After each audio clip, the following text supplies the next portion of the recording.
We seem to be having an outbreak of walking pneumonia. What is this all about? So the term walking pneumonia is a bit of an oxymoron because usually when people have pneumonia, they're quite sick. They're in bed or even worse, they're in hospital. But this is a very specific type of pneumonia caused by a bacteria called Mycoplasma pneumoniae, which tends to be milder. This bacteria tends to mostly cause upper respiratory tract infection or bronchitis, feels more like a virus. In rare cases, it can cause a pneumonia, but that pneumonia tends to be mild enough that people are walking around, hence the name walking pneumonia. Now, this is a common infection, and if it's just a respiratory tract infection or bronchitis, you don't even need antibiotics. Most people will get over it. If you have more prolonged symptoms of fever, body aches, prolonged cough, sometimes people will get wheeze with that. Cough can be productive or non-productive. Good idea to see your doctor.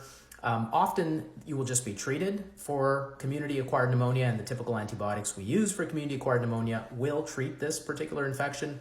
In the context of an outbreak like we are probably in right now, good idea for your doctor to swab you so that we get that information and know who's infected and how many people are infected with it. Now, it is highly contagious, but the good news is that it spreads the same way as other respiratory pathogens, which we've been talking about for 5 years because of the pandemic, and you protect yourself the same ways. So distancing, hand washing, wearing masks, and just being cognizant.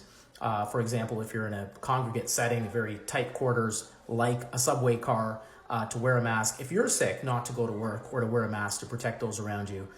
So all the same precautions that we've been talking about with other pathogens, including viruses.